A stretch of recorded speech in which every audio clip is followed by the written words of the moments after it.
আসসালামু আলাইকুম এভরিওয়ান, কেমন আছেন সবাই? আশা করি ভালো আছেন। কারা কারা ভর্তা প্রেমী আছেন তারা অবশ্যই এটা দেখে নিন, একবার হলেও ট্রাই করতে পারেন।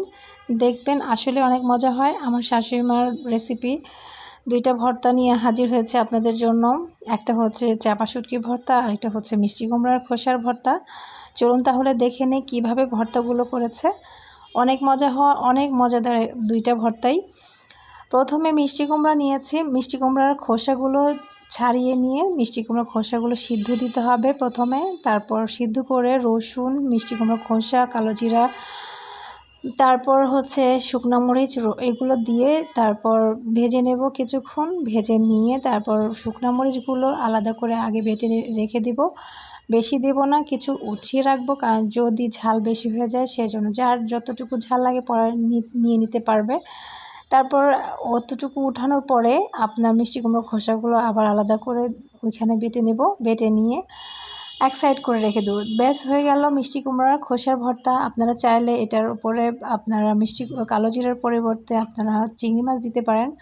এই মুহূর্তে আমার ঘরে চিংড়ি মাছ নাই, সেজন্য আপনার চিংড়ি মাছ দেওয়া হয় নাই, কালো জিরা দিয়ে করেছে। অনেক মজা হয়েছিল, সত্যি অনেক মজা হয়েছিল।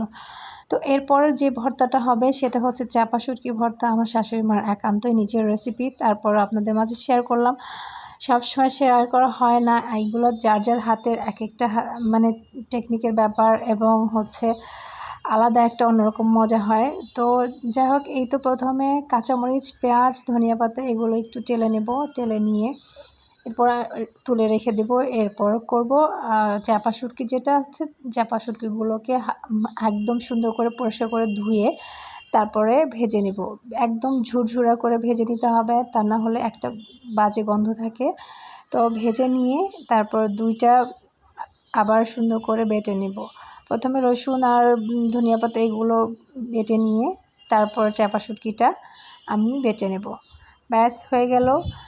পরপর দুইটা ভর্তা, অনেক মজা হয়। ভর্তাগুলো একবার হলেও ট্রাই করে দেখেন আমার মতো আপনারা ভর্তা বাটার পরে লাস্টের দিকে কি করেন অবশ্যই যদি দেখতে চান তাহলে লাস্ট ভিডিও পর্যন্ত দেখুন আমি কি করেছিলাম।